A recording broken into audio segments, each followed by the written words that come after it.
I hope everyone has been paying attention to the presidential polling data that's been coming out in the last few weeks, because if you have, then like most of us, you have absolutely no clue whatsoever as to who is actually the front runner at this point. The latest NBC poll has Hillary Clinton up by about 4 points. Fox News polls have Donald Trump ahead. Some swing state polls have Donald Trump winning them all. The rest of them have them neck and neck. Some national polls have Hillary and Donald neck and neck. Everything is useless at this point. And that's the problem with presidential polling data today. 30 years ago, presidential polling data, or polling data in general, was generally considered reliable. Pollsters would call a landline, people would answer, give a few quick answers to questions, they'd move along. Sample sizes were larger.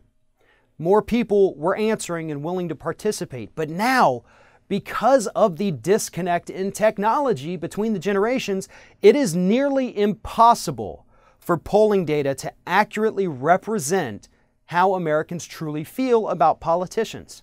And that is a sad fact of how we live. It's the price we pay for advances in technology. Most of the primary polling data was conducted via landline. That's why when Bernie Sanders had his upset win in Michigan, nobody saw it coming because the polls showed Hillary was going to take it. It's because those polls were based on landline data of elderly voters who skewed towards Clinton. Had they included everyone else, they would have known that Bernie Sanders was going to win.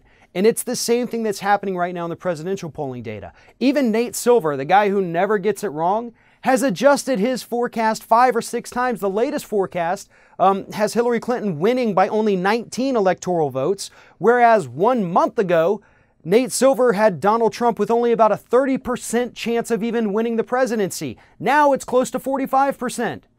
Nobody knows what's going on. Nobody knows who's going to win.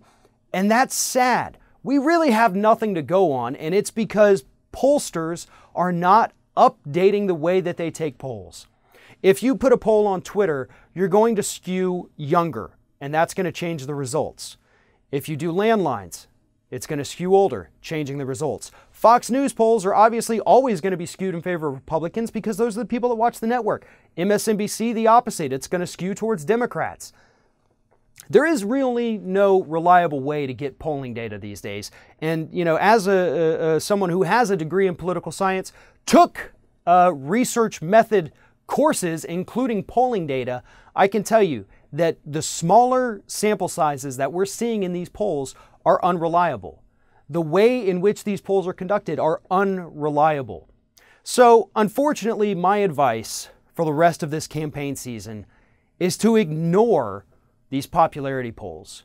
They're unreliable, they're unpredictable, and unfortunately, most of them are just completely inaccurate at this point.